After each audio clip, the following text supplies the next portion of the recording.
जीवन में लक्ष्यों को कैसे करें हासिल। पढ़े भगवान बुद्ध से जुड़ी प्रेरक कथा। प्रत्येक व्यक्ति अपने जीवन में कुछ लक्ष्यों को निर्धारित करता है जिससे वह अपनी योग्यता और अपनी प्रगति की परख करता है। यदि लक्ष्य हासिल नहीं होते हैं तो वह अपनी कमियों को देखता है, उसमें सुधार करता है। प्रत्येक व्यक्ति अपने जीवन में कुछ लक्ष्यों को निर्धारित करता है जिससे वह अपनी योग्यता और अपनी प्रगति की परख करता है। यदि लक्ष्य हासिल नहीं होते हैं तो वह अपनी कमियों को देखता है, उसमें सुधार करता है और फिर उन लक्ष्यों को हासिल करने की कोशिश करता है। कई लोग अपने लिए लक्ष्यों को निर्धारित करते हैं और उसको पाने के लिए रणनीति भी बनाते हैं, लेकिन वे असफल होते हैं। जागरण अध्यात्म में आज हम भगवान बुद्ध से जुड़ी एक प्रेरक घटना के बारे में बता रहे हैं, जिसमें आपके लिए एक संदेश है।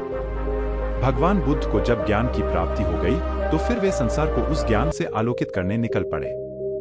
भगवान बुद्ध किसी गांव में जीवन के विभिन्न आयामों पर प्रतिदिन व्याख्यान देते। उनके प्रवचनों में जीवन का सार छिपा रहता। उनकी बातों को लोग बहुत ही गौर से सुनते थे।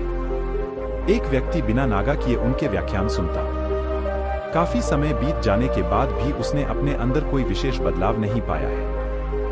इससे परेशान होकर वह एक दिन बुद्ध के पास गया और बोला कि वह लंबे समय से एक अच्छा इंसान बनने के लिए उनके प्रवचनों को सुनता रहा है, लेकिन इससे उसे कोई विशेष लाभ नहीं हुआ।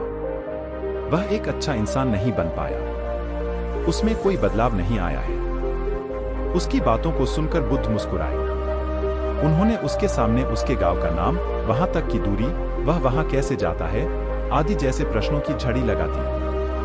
जब बुद्ध ने उससे कहा कि क्या वह यहाँ से बैठे बैठे अपने गांव पहुंच जाएगा, तो वह झुंझला गया। उसने कहा कि ऐसा तो बिल्कुल भी संभव नहीं, उसे वहां तक पहुंचने के लिए पैदल चलकर जाना ही होगा। इस पर भगवान बुद्ध ने कहा कि अब आपको अपने प्रश्न का उत्तर मिल गया होगा। यदि आपको अपने गांव का रास्ता पता है, लेकिन इस जानकारी को व्यवहार में लाए बिना वहां नहीं पहुंचा जा सकता है। उसी प्रकार यदि आपके पास ज्ञान है और आप इसको अपने जीवन में अमल में लाए बिना एक बढ़िया इंसान नहीं बन सकते।